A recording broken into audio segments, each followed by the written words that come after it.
이렇게 평안한 주일 또 복된 주일을 함께 지킬 수 있게 되어서 우리 하나님 앞에 감사드리고 함께 예배하는 우리 모든 식구들을 축복합니다. 오늘 말씀은 바울 사도의 권면 이런 제목을 잡았습니다. 바울 사도께서 데살로니가 성도들에게 믿음에 합당한 삶을 살라 이렇게 권면하시는 내용입니다. 1절 첫 번째 줄에 그러므로 형제들아 우리가 끝으로 주 예수 안에서 너희에게 구하고 권면한다 이렇게 말씀을 했습니다. 마땅한 일을 두 번째 1절 B 너희가 마땅히 어떻게 행하며 하나님께 기쁘시게 할 것을 우리에게 받았으니 곧 너희 행하는 바라 더욱 많이 힘쓰라.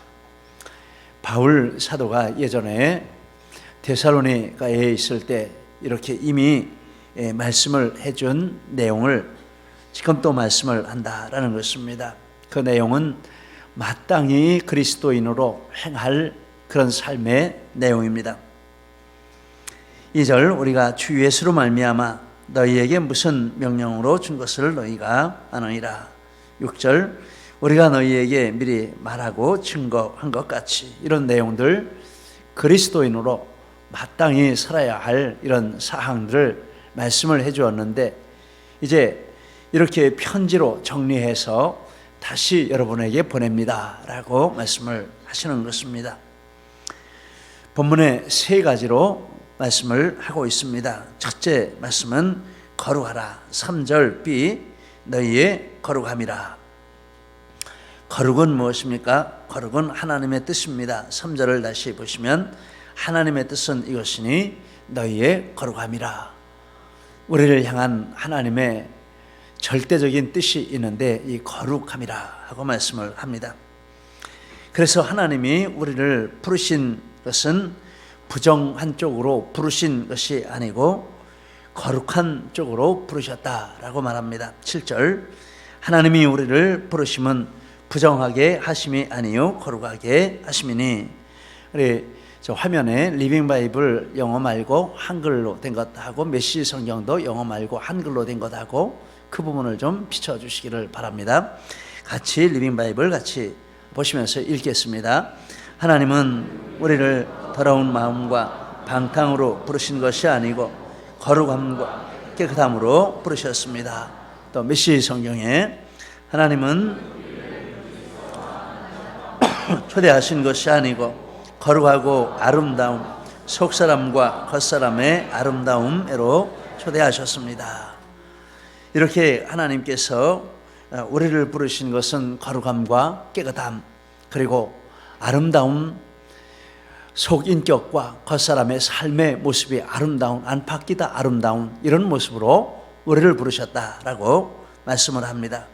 그래서 거룩함을 추구하면 그것이 외적으로 나타날 때 안팎의 아름다움으로 사람들에게 보여지게 되는 줄 믿습니다. 그러면 거룩은 무엇입니까? 여러 가지로 성경에 말씀하지만 본문에서 말씀하는 그 거룩은 3절 음란을 버리고 즉 본문에서 말씀하는 거룩은 이 성적인 거룩을 가리키는 것입니다. 음란을 버리라. 음란은 헬라어로 포르네이아라고 하는데 이것이 영어로 포르노가 됐습니다. 우리도 포르노 이렇게 말하지 않습니까? 이 포르네이아 음란은 모든 불법하고 깨끗하지 못한 성적 행동을 가리키는 것입니다. 이 음란을 버리라. 그러면 음란을 버리려면 어떻게 해야 합니까? 몇 가지로 말씀하고 있습니다. 첫째, 하나님을 모르는 이방인과 같이 세욕을 따르지 말라. 5절 말씀 하나님을 모르는 이방인과 같이 세욕을 따르지 말고 세욕은 불타오르는 정욕이라는 뜻입니다. 성에 대한 무절제하고 죄악된 몰입 수단 방법 안 가리고 이런 것들을 추구하고 쫓아가고 행동하는 이런 것을 가리키는 말입니다. 세욕을 따르지 말라. 그런데 이것은 하나님을 모르는 이방인의 특징이라고 말합니다. 여러분 오늘날 세상을 보십시오. 이방인은 혈통적으로 유대인이 아닌 사람들을 가리키는 것이 아니라 예수 안 믿는 사람들을 가리키는 것입니다. 오늘날 세상을 보십시오. 특별히 우리나라 동성애 얼마나 악한 것입니까? 많이 배웠던 못 배웠던, 권력을 가졌던 안 가졌던, 뭐 신분이 어땠던 이런 거 상관없이 다 그쪽으로 몰려갑니다. 이 이방인의 특징입니다. 그의 삶의 아주 많은 부분을 차지하고 있는 것입니다. 그리고 이와 같이 세욕을 따를 때 발생하는 불행한 일이 있는데 그 한 예를 말합니다. 형제를 해하는 것이라. 6절 A, 이 일의 분수를 넘어서 형제를 해하지 말라. 또 리빙 바이블 다시 한번 보시겠습니다. 6절 A의 리빙 바이블.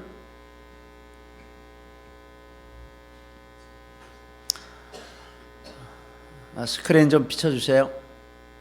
6절 A의 리빙 바이블 같이 있습니다. 여러분은 다른 사람의 아내를 취하는 범죄를 저지르지 말아야 합니다.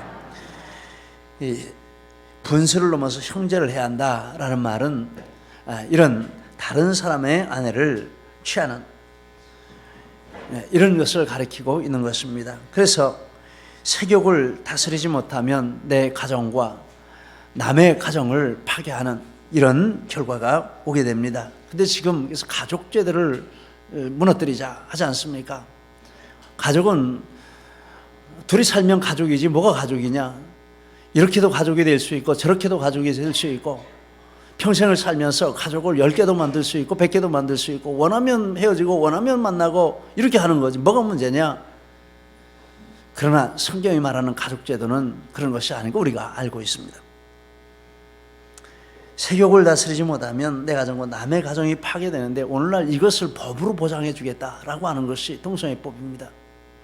이미 가족법은, 간통법은 사라졌습니다. 하나님을 모르는 이방인과 같이 세욕을 따르지 말라. 두 번째, 각각 거룩함과 존귀함으로 자기의 아내를 대하라. 4절, 각각 거룩함과 존귀함으로 자기의 아내 대할 줄을 알고. 거룩이라는 말은 우리가 아는 대로 따로 떼어놓는다 이런 뜻입니다. 그래서 거룩함과 존귀함으로 자기 아내를 대할 줄 알라라는 말씀은 아내를 다른 모든 이성과 구별해서 따로 떼어놓으라라는 뜻입니다. 즉 자기의 유일한 반려자로 알고 가장 귀히 여기라 이런 말씀이 되겠습니다. 에베소 5장 25절 같이 읽겠습니다. 남편들아, 에베소 5장 25절, 남편들아 아내 사랑하기를 그리스도께서 교회를 사랑하시고 위하여 자신을 주심같이 하라. 예수님이 우리를 따로 떼어놓기 위해서 목숨을 버리셨습니다. 이와 같이 아내를 사랑하고 이와 같이 남편을 사랑하라 라고 말씀합니다. 세 번째, 거룩하라는 명령을 저버리는 것은 하나님을 저버리는 것이라 말씀합니다. 8절, 성경을 펼쳐놓고 성경을 우리가 많이 봅니다.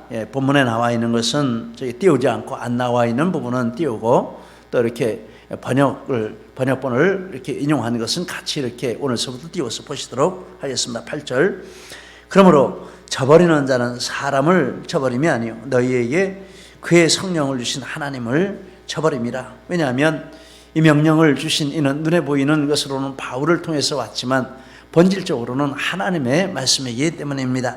2절에 3절, 우리가 주 예수로 말미암아 너희에게 무슨 명령으로 준 것을 너희가 아느니라. 하나님의 뜻은 이것이니 너희의 거룩함이라. 하나님이 주신 명령인데 이것을 저버리는 것은 하나님을 저버리는 것이라 말씀합니다.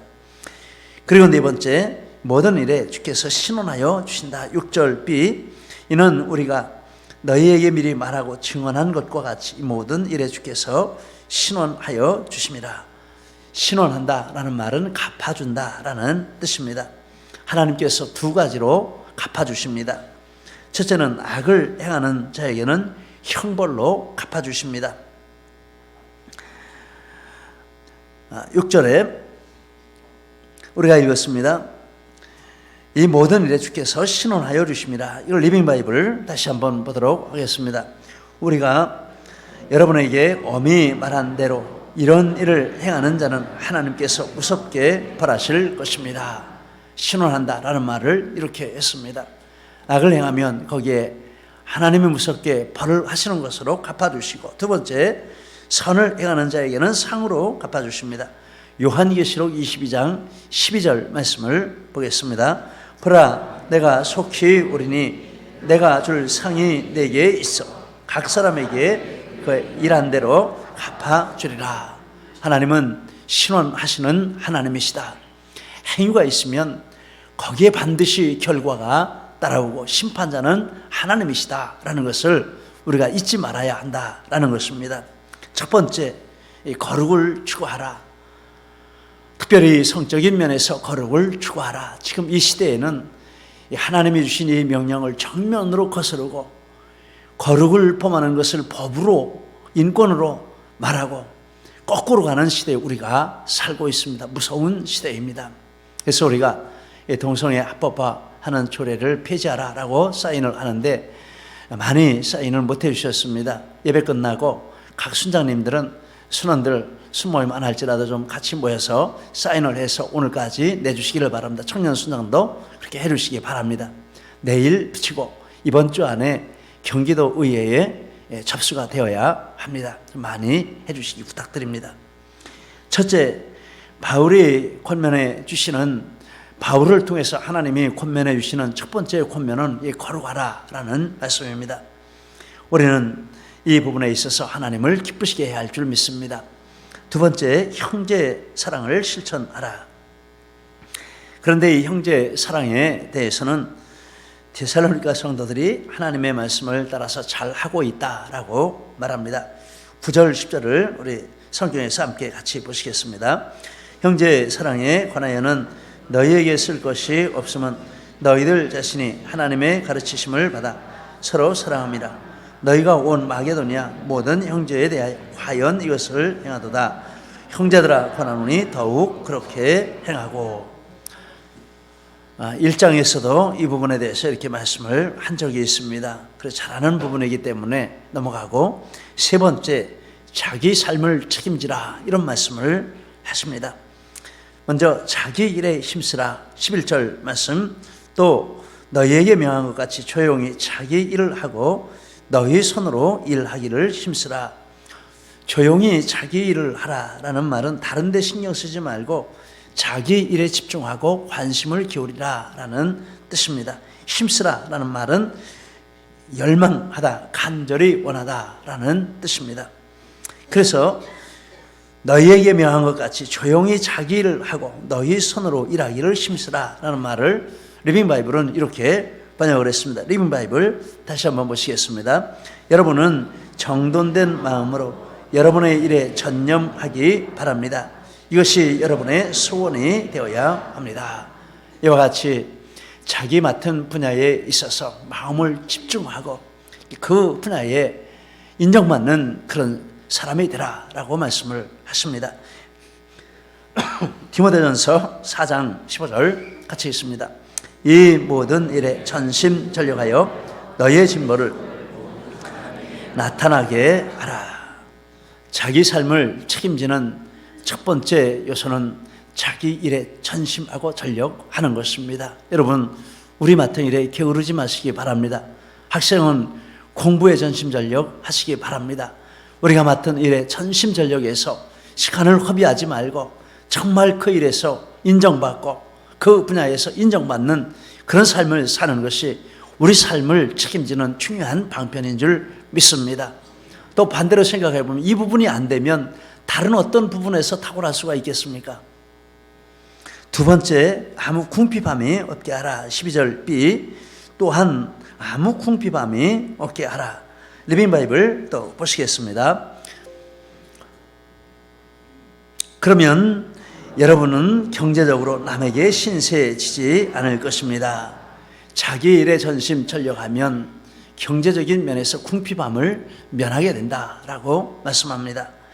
기독교인의 재정관이라 하는 글을 보니까 이런 말씀을 했습니다. 소비 습관을 바꾸고 빚부터 최우선으로 갚겠다고 하는 강한 의지가 절대 필요합니다. 빚이 없다고 하더라도 소비와 지출, 헌금에 대한 확고한 개념이 있어야 합니다. 하나님께서는 우리가 돈의 노예로 살아가는 것을 싫어하십니다. 마음에 와닿는 말입니다. 부자교육이라는 글에 보니까 이런 말이 있습니다. 빚을 지지 마라. 돈에 무책임한 사람은 피하라. 그런 사람과는 절대 결혼하지 말라. 어느 쪽에도 마찬가지지만은 이런 면에서 흐리고 무책임하면 다른 것도 보장할 수 없다라는 것입니다. 그러므로 성도는 부지런히 일해서 그 결과 경제적인 독립을 이루어야 한다라는 것입니다. 잠언서 10장 4절 같이 있습니다. 손을 게으르게 놀리는 자는 가난하게 되고 손이 부지런한 자는 부하게 되느니라. 12장 24절 부지런한 자의 손은 사람을 다스리게 되어도 게으른 자는 13장 4절 게으른 자는 마음으로 원하여도 얻지 못하나 부지런한 자의 마음은 풍족함을 얻느니라. 성경의 교훈이 이와 같습니다. 부지런하고 이렇게 하면 풍족한 삶을 살고 어렵지 않은 삶을 살 수 있다. 큰 부자는 하늘이 내도 작은 부자는 손끝에 있다. 이런 말도 있습니다. 바울 사도는 전임 선교사였습니다. 모든 생활비를 교회가 보장을 해줘야 되는 그런 위치에 있었습니다. 그렇지만은 그런 것이 여의치 않을 때 교회를 원망하고 자기 신세 한탄을 하고 이렇게 한 것이 아니라 어떤 일을 했을까요? 나가서 일을 했습니다. 빚지지 않으려고 또 사역을 힘있게 감당하려고 나가서 일을 했습니다. 사도행전 20장 34절을 같이 읽으시겠습니다. 여러분이 아는 바와 같이 이 손으로 나와 내 동행들이 쓰는 것을 충당하여 자기뿐만 아니라 같이 일하는 동료들 것까지 책임을 지는 입장에 있습니다. 그것을 충당했다라고 말합니다. 고린도전서 4장 12절 또 수고하여 친히 손으로 일을 하며 데살로니가전서 2장 9절 너희 아무에게도 폐해를 끼치지 아니하려고 밤낮으로 일하면서 너희에게 하나님의 복음을 전하였노라. 바울 사도가 믿음 없어 보이지 않습니까? 근데 믿음이 없는 것이 아니고 당한 그 처지에서 자기가 할 수 있는 최선을 다한 것입니다. 바울 사도도 이렇게 일까지도 했다 하는 것입니다. 사도행전 18장 3절에 보면 그 텐트 메이커라는 말이 나오는데 지난번에 말씀드렸습니다. 텐트를 만드는 사람이라는 뜻이 아니라 자비랑 선교사라 하는 뜻입니다. 자기가 자기 선교비를 벌어서 복음을 전하는 이 텐트 메이커입니다. 바울에게서 그 말이 나왔습니다. 우리는 이와 같은 것이 맞는 말인 줄 믿습니다. 그래서 이렇게 경제적으로 독립을 하고 세상 사람은 여기까지 가면 성공한 것입니다. 그래서 많이 싸우면 많이 싸울수록 성공한 사람입니다. 그러나 우리 그리스도인의 삶은 거기서 멈추지 않습니다. 세상 사람들 많이 싸우면 내 삶 내가 책임진 거지 이렇게 말합니다. 그러나 우리는 더 나갑니다. 어떻게 나갑니까?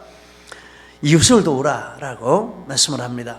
이 말씀은 본문에는 직접 나오지 않지만 성경 전체의 교훈으로나 또 본문의 문맥 그 이면에 담겨있는 그런 것들로 볼 때 이 의미가 분명하게 담겨 있습니다.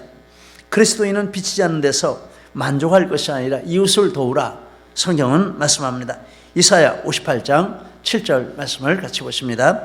줄인 자에게 내 식물을 나눠주며 유리하는 비면을 내 집에 드리며 벗은 자를 보면 입히며 에베소 4장 28절 도둑질하는 자는 다시 도둑질하지 말고 돌이켜 가난한 자에게 구제할 수 있도록 자기 손으로 수고하여 선한 일을 하라.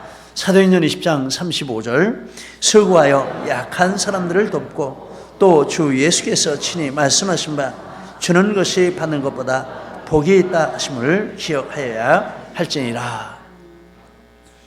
우리는 여기까지 가야 합니다. 이 말씀을 준비하면서 부끄럽지만 제 삶을 이렇게 되돌아보며 다음과 같이 몇 가지로 정리를 했습니다. 첫째, 빚을 갚아가고 있다. 이렇게 정리가 되었습니다. 교회를 이전하면서 금융권에서 융자를 냈습니다. 근데 그게 모자라서 가족과 또 아는 성도님들에게 많은 돈을 빌렸습니다. 그렇게 해서 빚을 졌는데 이제 올해까지 거의 다 갚고 내년이면은 완전히 이 개인적인 빚은 청산을 하게 됩니다. 수억에 이르는 이런 돈이었습니다. 정말 많은 우리 동료들이 보고 큰일 났다 이렇게 말할 정도로 어려운 상황이었는데 오늘 여기까지 하나님의 은혜인 줄 믿습니다. 그러나 사랑에 비친 제 능력으로 갚을 수 없습니다. 저에게 돈을 빌려주실 때 무슨 차용증서를 쓴 것도 아니고 또 이자를 받으려고 한 것도 아니고 정 목사가 이렇게 교회를 이전한다고 하니까 하나님의 일인 줄 알고 저를 믿고 수천만 원씩 이렇게 해서 이게 수억이 됐습니다. 여태까지 이자 한 푼도 안 들였습니다. 그러나 원금은 분명하게 갚아야 하기 때문에 지금까지 원금을 갚아왔는데 수억에 이르는 돈을 다 갚았습니다. 우리 성도님들이 열심히 기도해 주시고 또 헌금해 주신 결과라고 믿습니다. 진심으로 하나님께 감사드리고 또 우리 성도님들께 감사드립니다. 그리고 이런 사랑의 빚은 제가 평생 갚을 수가 없고 하나님께서 갚아주시기를 항상 기도하고 있습니다. 둘째, 받은 사랑을 나누고자 이런 마음을 가지고 행하고 있습니다. 개인적으로도 성도님들께서 이모저모 챙겨주시는 것들이 있습니다. 그럴 때 저에게 주는 것이 아니라 하나님이 저에게 통로 역할을 하라 이렇게 해주시는 줄 알고 모자란 점이 많지만 그렇게 하려고 애를 쓰고 있습니다. 교회적으로도 선교 헌금 많은 분들은 아니지만은 처음 개척하면서부터 시작한 선교 헌금을 그분들에게 지금도 끊어지지 않고 계속 하고 있습니다. 중간에 정말 적은 것을 올려도 적은 것이지만 2배로 이렇게 올려서 이렇게 하고 있는데 얼마를 그래서 얼만데 라고 묻지는 마십시오. 창피해서 말을 못합니다. 20년 동안 계속해 왔습니다. 이렇게 하면서 두 선교사님이 은퇴를 하게 되셨습니다. 남창희 선교사님이 2년 전에 은퇴를 하셨고 그리고 박화진 선교사님이 올 12월까지 하고 은퇴를 하신다라고 말씀을 드렸습니다. 남 선교사님은 못했지만 박화진 선교사님은 12월에 우리 교회에서 은퇴식을 딴 데서도 하시는지 모르지만 해드리면 좋겠다 이런 생각하고 있습니다. 그리고 필리핀에 우리 정성우 선교사님도 20년 지기인데 계속해서 이렇게 우리의 마음을 전달했는데 그런데 올해 우리 교회 20주년 기념으로 필리핀 링하야우에 사랑의 교회를 건축하는 시공하는 기공식을 하는 이런 예배를 드렸습니다. 뭐 그냥 돈이 있어서 원한다고 아무데나 뚝딱 지어주는 것 이런 거 할 수 있습니다. 근데 우리는 돈은 없지만 정말 서로 신뢰하고 이렇게 할 때 하나님이 기뻐하시고 또 놀라운 하나님의 일을 이루신다라는 이런 확신 가운데 이렇게 교회를 기공하는 이런 일을 했습니다. 또 하나님의 놀라운 축복인 줄 믿습니다. 이를 위해서 헌신한 지체들을 하나님이 기억하시는 줄 믿습니다. 그리고 셋째, 하나님께 드리기를 힘썼습니다. 제 사례는 교회에서 최선을 다해서 주시지만은 정말 넉넉하지는 않습니다. 그런데 제 집사람이 헌금만큼은 풍성하게 드리려는 이런 마음이 충만합니다. 그래서 당장 쓸 것이 없어서도 내일 어떻게 될지 몰라도 하나님 앞에 드릴 일이 있으면 그거 먼저 이렇게 드립니다. 근데 지나고 보니까 그러면서도 잘 살아왔어요. 저 얼굴 빛나지 않습니까? 뭐 굶고 뭐 병들고 그런 게 하나도 없어요. 정말 잘 살아왔어요. 그리고 이렇게 돌이켜보니까 그런 어려운 과정을 지내면서도 아낌없이 하나님 앞에 드릴 수 있었던 것도 이것도 정말 하나님의 은혜로구나. 못했다면 그것도 후회할 텐데 잘해서 감사하다. 이런 마음이 있습니다. 제가 우리 집사람이 헌금 액수를 말하면 제가 생각한 것보다 대부분 많아요. 여기까지 뭐 그렇게 많이 여기까지 나옵니다. 그런데 말을 안 했습니다. 돌이켜보니까 잘했어요. 더 하라고는 못할지언정 마음에 기도하다가 정하고 하는데 그거는 내가 따라줘야지 이런 생각을 하면서 그렇게 했습니다. 그래서 연말이 되면 재정부에 이제 헌금 액수를 좀 이렇게 계산해서 달라. 그런데 받아보고는 정말 감사합니다. 액수를 말씀드려서 미안하지만 1,000만 원 가까이 됩니다. 제게 있어서 1,000만 원은 천문학적인 숫자입니다.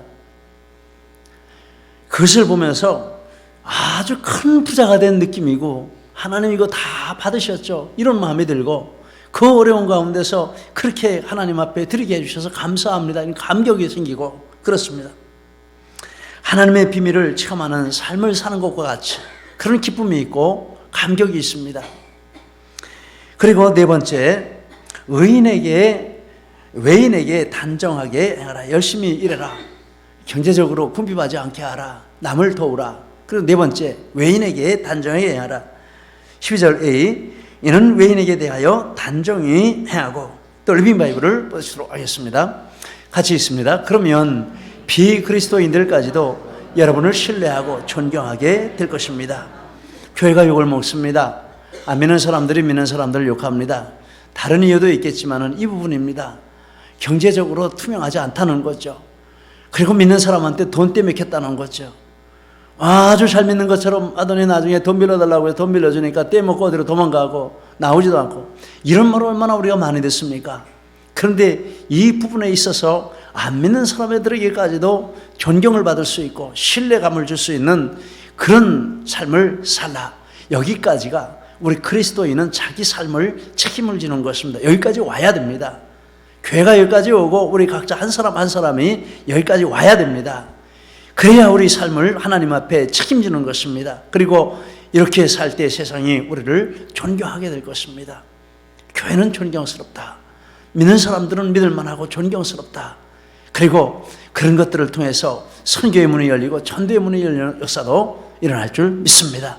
이것이 바울 사도의 우리를 향한 권면이요, 데살로니가 교회를 향한 권면이요, 하나님의 우리를 향한 권면입니다. 이 권면 참으로 우리는 진지하게 받아야 할 줄 믿습니다. 이런 은혜와 축복이 우리 모두에게 함께 하시기를 예수님의 이름으로 축복합니다. 기도하시겠습니다. 우리 말씀